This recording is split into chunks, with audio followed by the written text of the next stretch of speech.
10 Tampa Bay Chief Meteorologist Bobby Deskins here on our Thursday afternoon. I kind of want to do a quicker video here for you today because I just really wanted to talk about this study that just came out. I was in the AMS journal.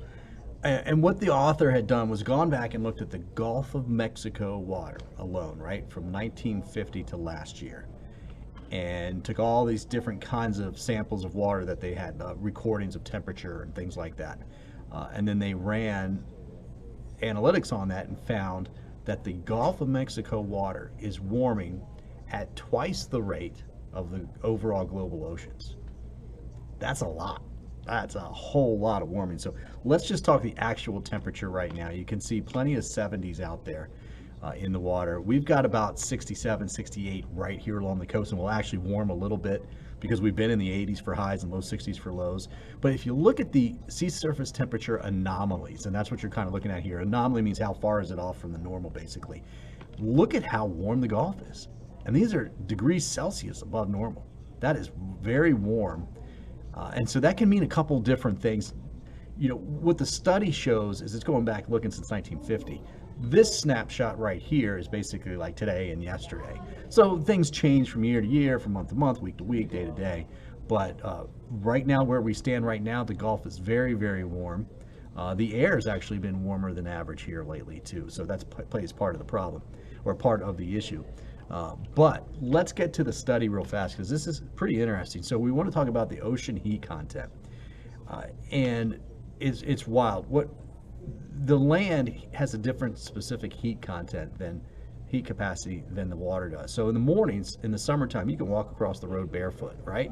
You can certainly walk in the water at the beach barefoot, that's fine. But in the afternoons, you wouldn't want to walk on the road barefoot because it's releasing some of that heat out of the road, so it has different heat capacity.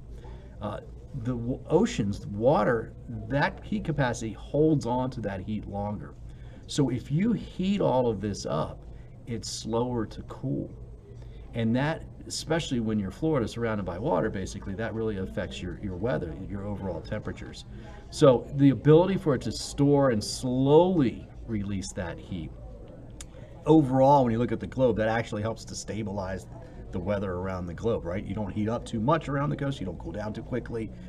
You see more extreme temperatures when you get further away from the water. Now, this is really interesting. The top few yards of the surface of the water, including the Gulf, of course, but all of the oceans, essentially store as much heat energy as the surface of the ocean all the way up in the air.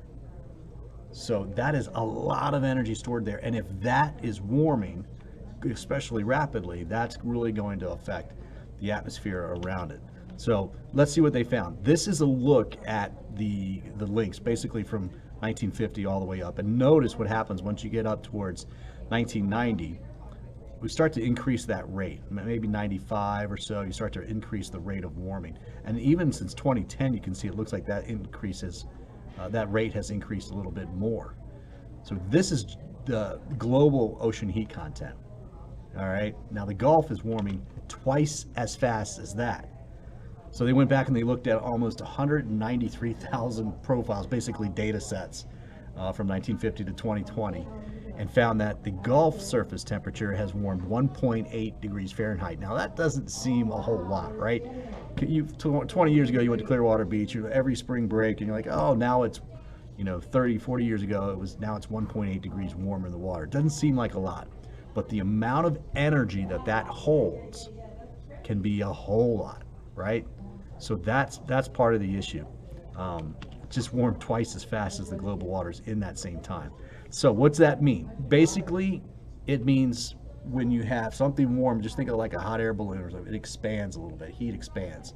Colder, like think of ice, it contracts a little bit. So the water literally expands when it's a little bit warmer. So you literally have a little bit of sea level rise because of that.